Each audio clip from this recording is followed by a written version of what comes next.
Hi, my name's Tom, and I'm back talking about F1 Fantasy. In this video, I thought I'd do a kind of a general kind of review of the season. We're going to have a look at my spreadsheet and have a look at some of the statistics that have come out of what's happening. But this is going to be kind of a general chat about how I see the season progressing at the moment, some general themes that are emerging. We'll look at a couple of specific drivers, and then we're also going to have a look on Twitter. If I throw that over there, I've got some questions that people have posed to me on Twitter, so we're going to have a look through them. Like I say, have a look at the spreadsheet, and yeah, we'll just sort of see where we're at the moment. We're 7 races in already. There's only 22 races because Russia's been chalked off. So it's only 22 races. We're already pretty much a third of the way through a season. So I thought it was a good time with that little break between Monaco and Baku to just kind of review where we are at the moment. Take a bit of a breath and literally take a breath and see where we're at. So let's get started.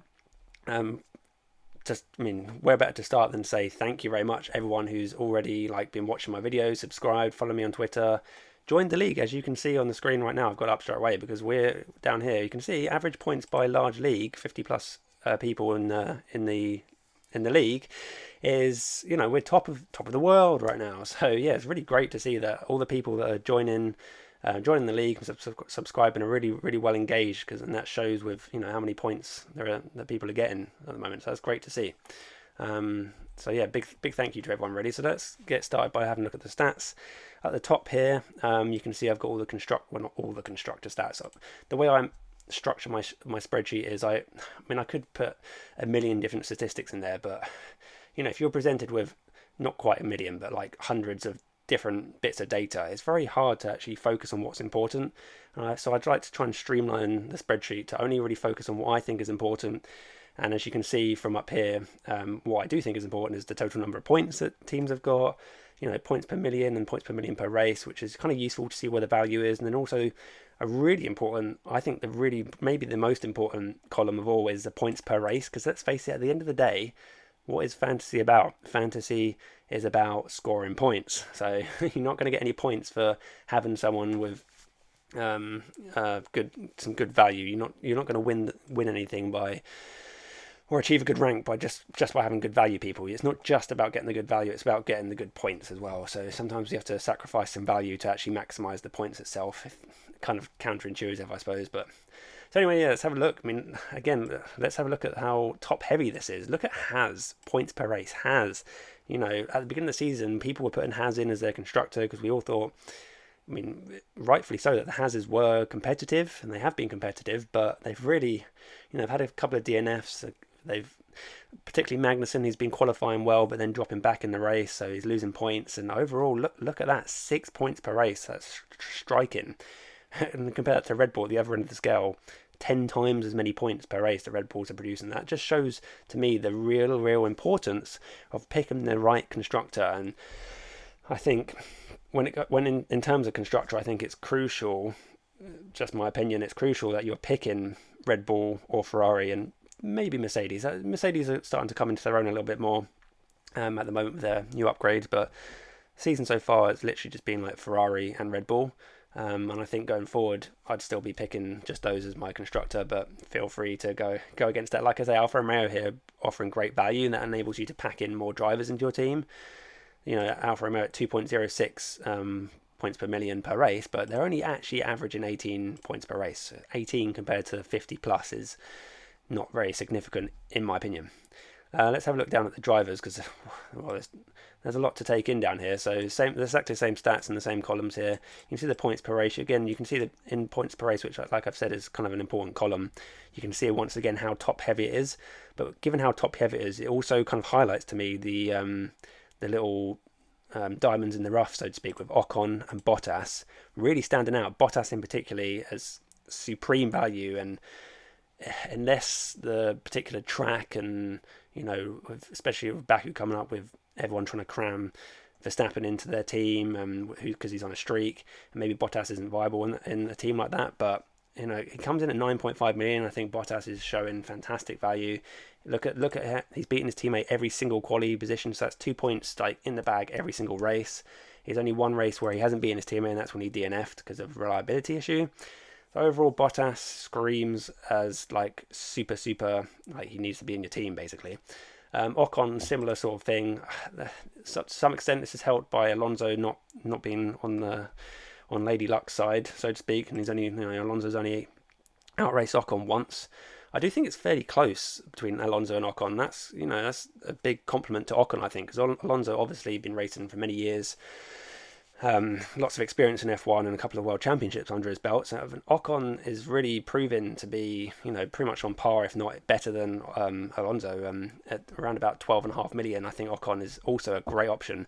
Kind of track dependent. I wouldn't say his price point is slightly awkward, but I do think Ocon still represents some really, really good value in there, and one to watch out for.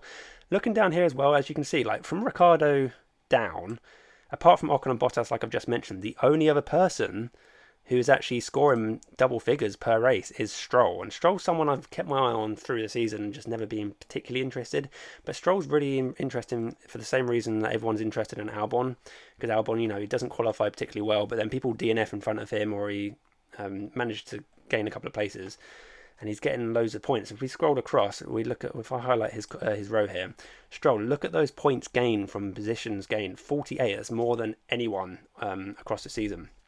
We look at Albon, who's highly picked because of that particular attribute, and Albon's gained 30 points, and that's not helped by the DNF in Monaco, because that does deduct points for DNFs, that sort of thing. Stroll isn't DNFing. He's like finishing the races, and anyone that DNFs ahead of him, because he doesn't qualify particularly well, and I think the Aston Martin's certainly getting stronger. We can see that by Vettel's performances as well, that Vettel's starting to get into the top 10 a little bit more. At least in the last couple of races. So I think Stroll's definitely just about under the radar. I'm not quite sure if he's right there to be picked at the moment, because his price is competitive with Bottas. But he is definitely... Stroll could be an alternative to the likes of Albon, Magnussen, if those two aren't really looking up to standards come practice session time and that sort of thing. Interestingly, if you look at Latifi, he's only been outscored per race by 1 point to Albon. Everyone's like banging on about Albon, thinking he's God's gift, but actually Latifi, who's not having a good season at all by any stretch of the imagination, is actually per race only 1 point behind him, because he's just there, doing his own little race at the back there, and people DNF in front of him, and he's getting those points, as you can see, 34 points. And then 33 if you include the sprint races. So Latifi's getting those points for positions gained purely because of people DNFing ahead of him. So I think Stroll is definitely someone to just keep an eye on. I think that's pretty much what I wanted to look at there. I mean, you can see for yourself the points per race. The main bulk of it is coming from the likes of Verstappen, Leclerc, Perez. Perez is really coming into his own this season. We've seen him obviously the last two races. He's come second and first. In Monaco, he basically dominated Verstappen, like just completely faster than him in every session. He outqualified him, and he won the race. So Perez at 18, and well, he's now 18.2 because for whatever reason, Perez is dropping like a stone in value, and I've actually retained Perez going into Baku, because I think we'll get into that a bit later, but I think Perez could still be a good shout despite Verstappen being on the streak. But yeah, Perez is just fantastic. Sainz for me is underperforming. He's obviously being picked a lot, and he's in most of my teams, if not every single week, pretty much, because he's in the Ferrari, pretty much. We're picking him because of the car, not necessarily because of how well he's driving the car. But he is, I think, Monaco, he obviously got the second place. I think I'm still going to give Sainz a bit more time, especially given the fact he did just get second place in Monaco. So we'll see how he goes. He's still a cheap option, basically. Well, I say cheap, he's mid price, but in terms of the points that they're bringing in, he's quite easy to slot into the teams, and he's very easily interchangeable with someone like Norris, who you can see points per race is also similar sort of value there. So I think Sainz and Norris are quite, like I just said, interchangeable. So I think they're good to have in the team. So if Norris is looking good, and generally he does actually do well, and that's something I'm going to come on to right now, is the predicting stuff, predicting qualifying based on practice sessions. I've said multiple times about how predictable Norris is. We can have a look at the averages down here for everyone. This column here, the closer to zero in this column, the more accurate you are. So obviously Leclerc's super accurate because he's like the fastest in the practice sessions, and he gets pole every single time, basically. So Leclerc 0.2. You can see here, interestingly, Norris at 0.3, because Norris is like, sometimes he's like P5, sometimes he's P10, sometimes he's P14. Like, it doesn't matter where he is. Like, he's so accurate, which is like. And then Ricciardo as well, 1.2.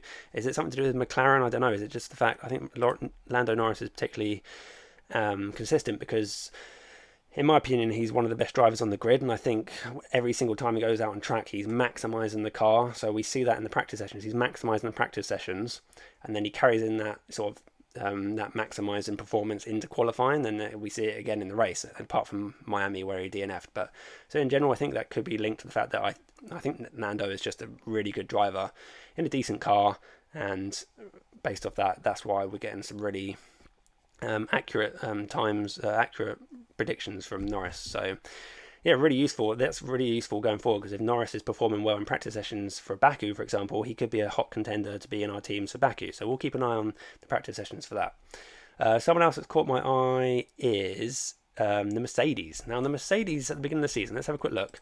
We see George Russell here, predicted in 4th, and he comes down all the way down in... I've lost him completely now. Yeah, here we go, 9th. So he's lost 5 positions. And Hamilton gained a couple of positions, so not super accurate there. Saudi Arabia, same sort of story. Hamilton P8, and then he qualified, didn't even get a Q1. Like, what a disaster. I know that's a setup change, but that's to do with the car not being suitable for them. Like, the Mercedes are just, they haven't been, the beginning of the season was a disaster for them, basically.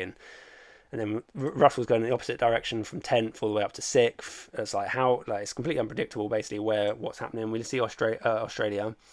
We look at Hamilton here in P10, and he actually qualifies in P5. We look at George Russell in 12, and he qualifies in P6. So again, more inconsistency. Miami, Hamilton was a lot closer here, only 1 position out. That's great. But then we look at George Russell. Do you remember in Miami when George Russell was doing so well in FP1, FP2, fell away a bit in FP3, and then qualified in P12? Like, what the hell? But now, interestingly, Spain. Oh, that's annoyed me. A bit OCD with my colours. That needs to be white. In Spain, we know that Mercedes brought in a vast load of upgrades, and the Mercedes is clearly improved. It's still not on par with the Red Bulls and the Ferraris, but it has definitely improved. And now let's have a look at what's happened since those upgrades have come in. Hamilton, predicted in P5, comes in P6, accurate. And George Russell, predicted in P2, comes in P4, pretty accurate. And then we look at Monaco. George Russell, P7, comes in P6.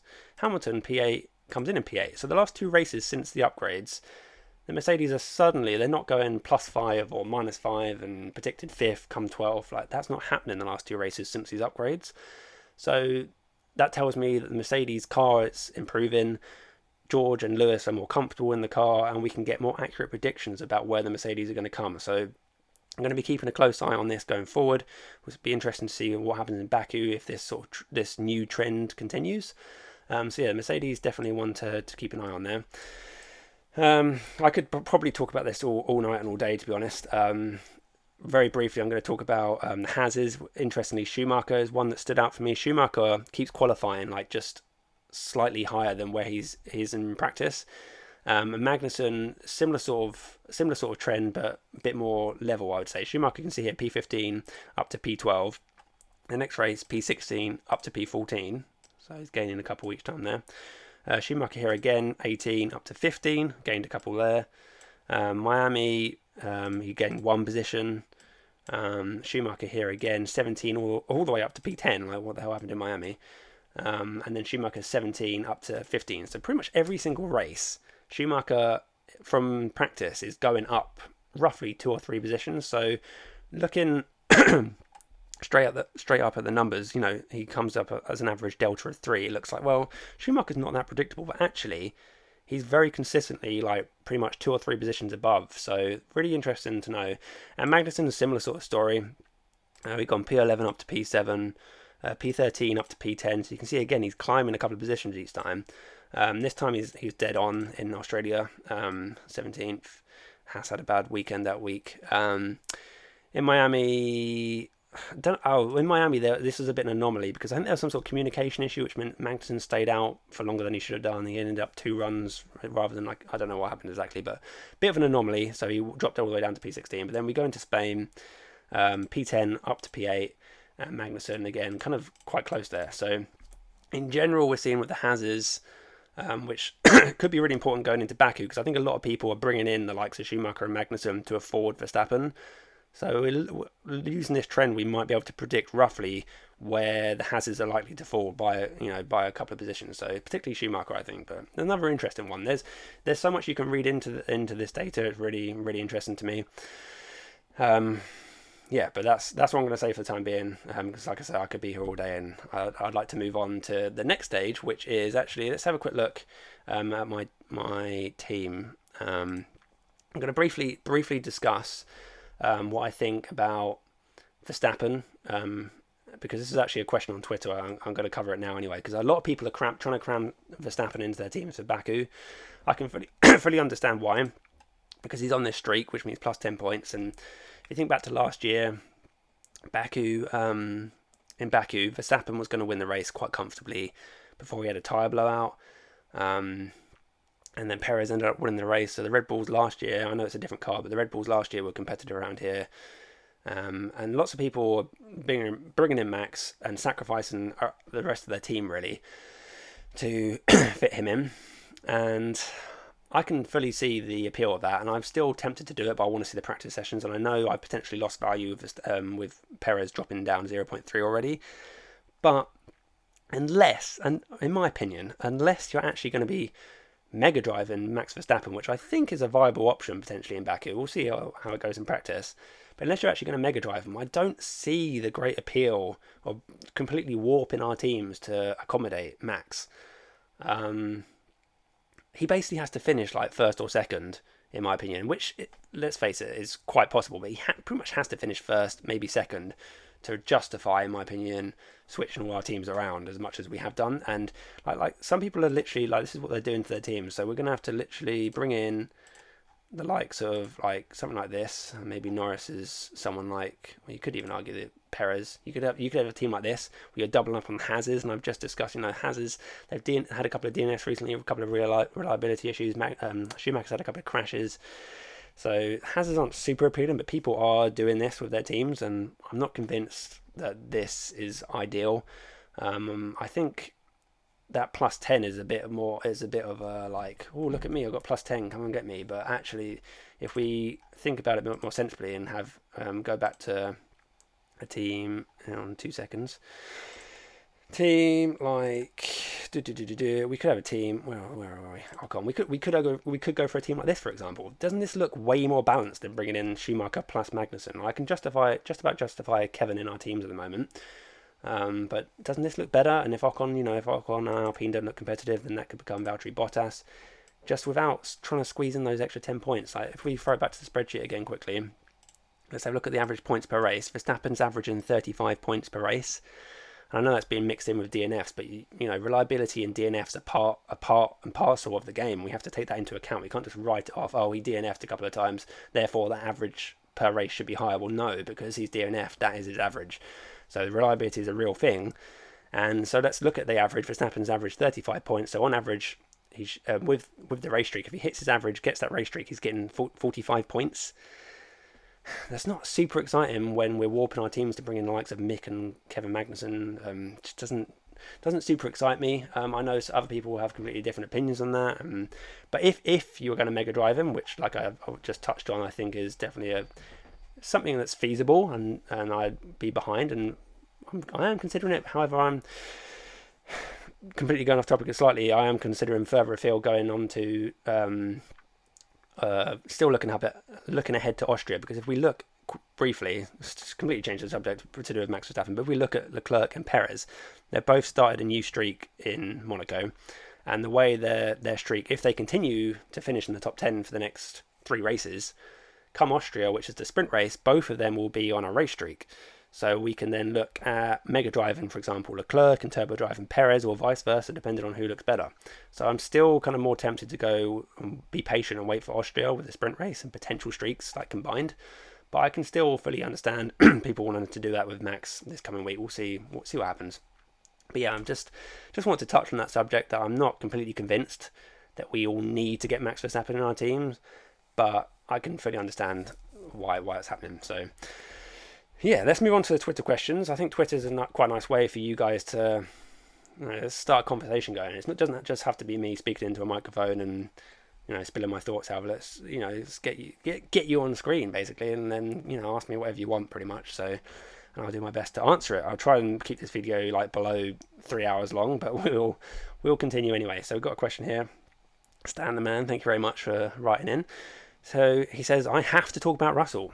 Okay, Stan has spoken. I have to talk about Russell, so we will. At what point is he a solid choice, considering his and other drivers' prices, and his inability to be turbo-drived? Well, I think you've partly answered your question yourself there. His inability to be turbo-drived is a big factor. He costs, I think he's around about 23.7, yeah, 23.7 million at the moment. So you can't turbo drive anyone who's above 20 million. So that immediately, pretty much the entire time this season, has been the main reason why he's not been in my team. Because again, if we look at the averages, he's scoring on average 31 points, which is less than the likes of Perez. Excuse me. Less than the likes of Perez, and Perez is roughly 5 million cheaper than him, and the likes of Sainz, although Sainz has been underperforming, I think Sainz is still a more viable option than Russell because of the price changes. And the difference, for example, the difference between Sainz and Russell is, I'm not going to work out the exact maths because I can't be bothered to do quick maths right now, but it's roughly 6 million or so. So the difference of 6 million is literally Kevin Magnussen. Kevin Magnussen 6.1 million. So by putting in Russell into your teams, you're then pretty much an entire Kevin Magnussen short in your team. So instead of getting someone like, maybe you could afford a Norris, or maybe more realistically an Ocon or something like that, instead of getting Ocon, you are having to deal with just Kevin Magnussen. I think Russell breaks the structure a little bit, and it's not just about the fact that Russell is performing very well and Mercedes is looking stronger. We have to take into account the team as a whole. Like, we are, you have a team. We as fantasy managers have to pick those 5 drivers plus the constructor, and we want all 5 drivers plus the constructor to be maximising as much as possible. And trying to, just like what I touched on Verstappen a minute ago, trying to squeeze in these more expensive guys, it does have drawbacks on the rest of our team. So for me, Russell, something that's really interesting actually, Russell getting a lot of points here, similar to Strolly Boy that we spoke about earlier. 42 points gained from positions, you get +2 for each position that you gain on, because Russell's not been qualifying super well, and he's got the race pace in that Mercedes. He is getting those positions. So maybe as Russell starts to qualify better, now that they've got that set up a bit more stable, the car's getting a bit more stable, drivers getting a bit more happy with it, we might start to see those positions gained drop off a little bit from Russell. He won't be getting those 6, 8, 10 points per race, and we're going to start seeing his average actually drop off a little bit because he's not qualifying as well. That's open to interpretation. But so for me, to answer your question, kind of like, well, at what point is he a solid choice? At the moment, he's not a solid choice. He's, for me personally, he's too much of a sacrifice. But I can fully understand why you'd want him in your team. God, this is going to take forever. I've got like another 5 or 6 or 7 questions here. I'm going to try and speed up a little bit. Do you think the game would be better if the deadline was prior to FP3? This is a really interesting question. I don't know what the appeal is of bringing the deadline before FP3, to be honest. I mean, PhD, if you have a reason for wanting to bring the deadline forward, then please let me know. But if the deadline was before FP3 or indeed any of the other practice sessions, for me that kind of takes away some of the fun of doing the whole fantasy in the first place. Like, in the week building up to the race, you're thinking about who might be good and who's going to fit in, who's on the streaks, who can we tweak about, who's going to be the strong constructor this week, and you're trying to get a picture of what's happening going into the weekend. And then you get the practice sessions, which kind of either backs up what you were thinking or changes what you were thinking. I think part of that is really good of how you deal with the information from the practice sessions and how you entwine that with everything else that you've been thinking about, and then using that to make a final decision. So I think for me, the practice sessions are a really, really important part of playing fantasy and make it more interesting. So to answer your question in one word, no, I don't. Right, is Max a potential mega driver at Baku? I've already discussed this. Yes, I think so. But for me personally, unless he's streaks ahead of everyone in the practice sessions, then I'm going to be holding out for Austria, most likely, and possibly Silverstone. But yeah, Austria Austria looks like a good bet, and there's lots of talk about Ferrari bringing their next big upgrade in Silverstone, which is the race before Austria, which makes Leclerc possibly a mega driver, even bigger potential in Austria, or at the very least, mega driving Verstappen, Perez, whoever, and then turbo driving Leclerc. So for me, probably not in Baku, but I wouldn't say no for sure just yet. Okay, what's next? What are the chances Leclerc goes over 20 million before the end of the year, and if so, how quickly? And who's the best? This is a lot of questions. What are the chances? Let's do one at a time. What are the chances Leclerc goes over 20 million before the end of the year? I mean, that's a long way away, and I would say there's a chance. There is a reasonable chance. I don't think it's super likely. Like I said earlier, we're a third of the way roughly through the season. He's gone from like 18 million. I think it was 18 million at the beginning of the season, and he's now 19 million. So. And I feel like the market's kind of a bit dead at the moment. Not dead, but just not moving as much.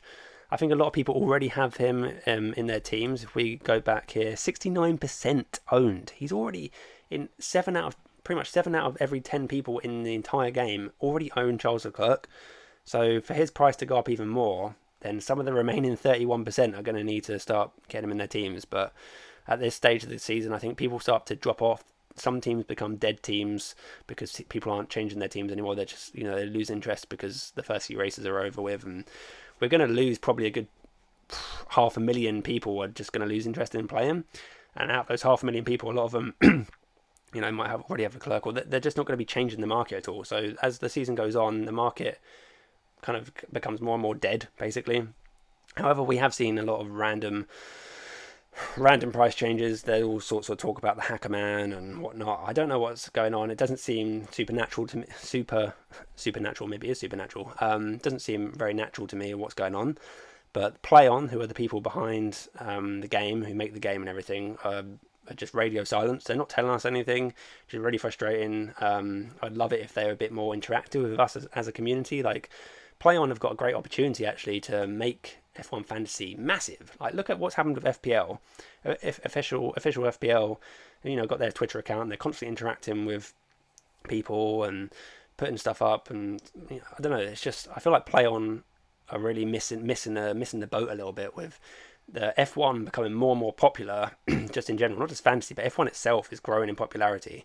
Why are they not capitalizing on, like, why don't the actual F1 account on Twitter start tweeting more about fantasy? Like, how often do you see the F1 account tweet about fantasy? I'm going off on a massive sidetrack here, sorry. But how often do you actually see that happen? Once a month, maybe, if that? Like, they're missing a big boat here. Like, they can pack in loads of advertising to their fantasy app and everything, and they probably make loads of money. And you know how much F1 love making money. So, I don't know. It seems like they're missing the boat a little bit there. And PlayOn not talking to us and communicating what's happening with the prices is a bit frustrating. But there we go. Yeah, kind of answer the question. If he does go above 20 million, then the second part of your question, who is the best turbo driver? I guess track dependent. Checo at the moment, he's driving extremely well. I think Perez is definitely a good shout for turbo driver if Leclerc did ever go on, but track dependent, Sainz could be a good option, Norris could be a good option, so it's all, that's food for thought for many, many weeks down the line. I don't think Leclerc's going over 20 million anytime particularly soon. Next question. I would like a good take, not just any take, a good take on Perez and Russell. I feel like I've just talked a lot about Perez and Russell, so maybe I won't go back too much into this. It's hard to know when or if to turbo drive a Perez. Well, yeah, because the only time I've actually turbo drive Perez this season is in Monaco, and I did that for two reasons. One, practice sessions. Let's quickly have a quick look at how we did in Monaco. So in the practice sessions, you can see Perez was let's go way across. Perez was second, third, and first, giving him an average position of 1.3. Wait, 1.3? Is that right? No, I'm looking at the wrong thing here. 2. Sorry, that's Leclerc. So average position in practice of 2. So really, really good. When we look at Verstappen's average position was 4. So yeah, just every single practice session, Perez is doing better. Verstappen clearly isn't quite as comfortable in this car as he was last year. Obviously, it's a brand new car because of the new regulations. And for me, I just feel like Verstappen's not quite... He's not quite... last year he was right on the limit every single time, and he was just driving unbelievably. This year is just taking just a tiny, tiny step back, in my opinion. And Perez has gone in the opposite direction. I think the gap is closed for sure this season, which is another kind of reason maybe not to go for the mega driver on Verstappen and Baku, but we'll see. I'm not going to get back into that again. But yeah, back to the actual question: when to turbo drive him? Look at the practice sessions, look at the track, look at his track history. For example, Baku, he won last year. I know it's because Verstappen dropped out, but is Perez suited to the track? And also look at what the Ferrari's doing, because obviously the best turbo driver at the moment is Leclerc, generally speaking. Excuse me, if the Ferraris are looking particularly weak or whatever, Leclerc is struggling for whatever reason, then by all means go for Perez. Another reason I went for Perez in Monaco actually is because I went kind of all in. I'll show you my team in Monaco. So this is what happened in Monaco. I had a Ferrari, like all in Ferrari, and to balance it out, I went for Perez turbo driver. So rather than sort of turbo driving Leclerc, because I think it's kind of all in on Ferrari, it's too much, and I wanted a bit more coverage on Red Bull, so I went turbo driver kind of for that reason as well. So worked out well anyway. Right, I'm gonna last couple of questions, and I need to go have a blooming drink because my throat's getting dry. Right, what about Vettel and Gasly? Right, this is a whole other can of worms, Jose. Sorry if I'm saying your name wrong. Whole other can of worms, because I'm probably going to talk for another 5 minutes now. They frequently beat their teammates. Right, let's see if that's true. Do they frequently beat their teammates? Let's have a look at the spreadsheet. We are going to have a look. Gasly, right, beat teammate in quali 4 out of 7. Okay, so just over halfway. But in the race, he's only beaten Tsunoda 3 times out of 7, so not doing so great. Vettel, which is like a, half Vettel, half Hulkenberg.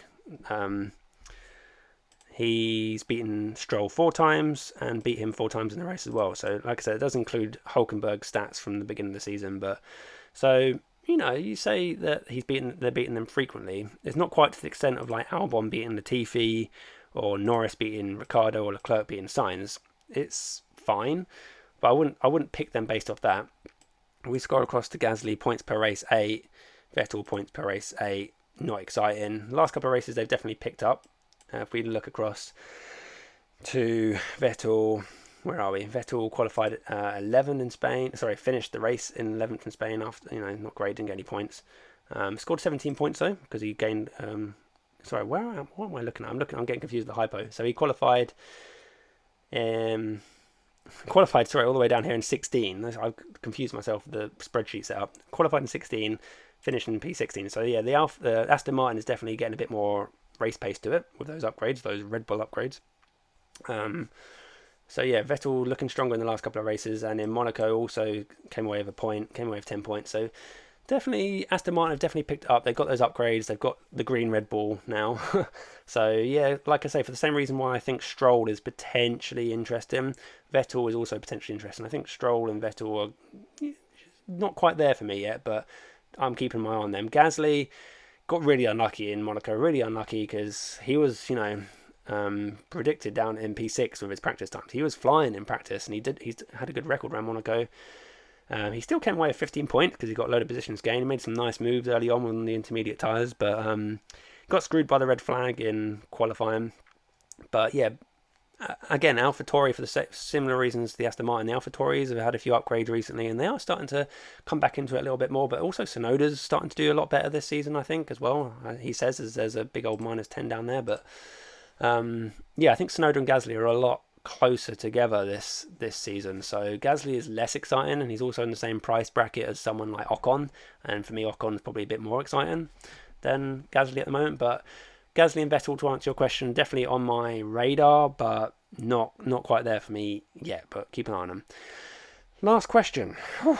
Is it worth taking drivers who are on race streak every time? +10 seems like a lot of points. Well, yeah, it does seem like a lot of points. And I've already touched on the streaks already, because I've already talked about Max and how everyone's flocking towards him because Baku, he has that +10 streak. For me personally, the streaks are great. Like, they're good to incorporate into your team if you can, but I wouldn't break my team to get them in there. As I've already discussed earlier, look at the average points per race that people are bringing in. Adding 10 to that isn't super exciting in the grand scheme of things. And I keep switching screens. If we go to, say, like Spain, for example, I scored 207 points in Spain. Miami was 202. Imola, less exciting for me, 161. Australia was a bit rubbish as well, 187. So On average, I'd say a good week. A good week is like around the 200 mark, roughly. So out of that 200 points, 10 points for a streak is like 5%. So 5%, are you going to warp your team to gain that extra 5%? Seems a bit drastic for me. Like if it fits, and if the streak fits in with how the practice sessions are looking and what you're generally thinking about the race weekend, then yeah, get that, whoever's on that streak. Like it worked well, for example, in Monaco with Bottas, who didn't look great in practice, but he's still like a good price, and that streak bumped him up to 26 points. So he would have been on 16 points. 16 points is still fine, like, but I wouldn't be breaking my team to get someone in on a streak, to be honest, unless it was to mega drive them, or yeah, just for me, the whole streak thing is a really nice bonus. But in the grand scheme of things, when you're trying to score like 200 points or more, then 10 points and that is not super exciting for me. I don't know, but yeah, that pretty much wraps it up. This has been probably my longest video I've ever done. I need a good drink now. So thanks very much for everyone who's still here watching. Thank you for everyone who sent in the questions. I hope I've managed to answer them to some level of acceptability to you. In future, I will be, posting. I do post periodically here. You can see, I just post these tweets out saying if you've got any questions, throw them at me. I will be doing this when there's, some time on my hands and I can actually, have a look at these questions. So make sure you follow me. You can see me down there at PopPowerManF1. So make sure you follow me, and when these tweets come out, feel free to ask some questions and I'll see what I can do. So yeah, thanks very much for watching. Like I said, a third of the way through the season already. Really exciting season so far. Really enjoying it. The racing is a lot closer this year with the cars being able to follow, and just in general, I'm enjoying it. And I'm up to 60k now, in case you're interested in how I'm doing. 60,000, which is fine. After a couple of good weeks. So all I'm doing is just continue the process. Try not to try and spike too much. Just keep kind of slow and steady. It was kind of counterintuitive for F1, which is like the fastest thing going. But slow and steady for me. Just keep chalking up those points. Just keep drawing them in. Milk the fantasy cow, as I like to think of it. Just like milking the points. You don't have to go spearing the cow to pick up the the race streak for Verstappen, in my opinion. Like, you can spear the cow if you want, but for me, I'm happy to milk it. So yeah, that's it for me. Thanks very much for watching, and I'll catch you soon for some further, more detailed thoughts, specifically for Baku. So yeah, thank you and goodbye.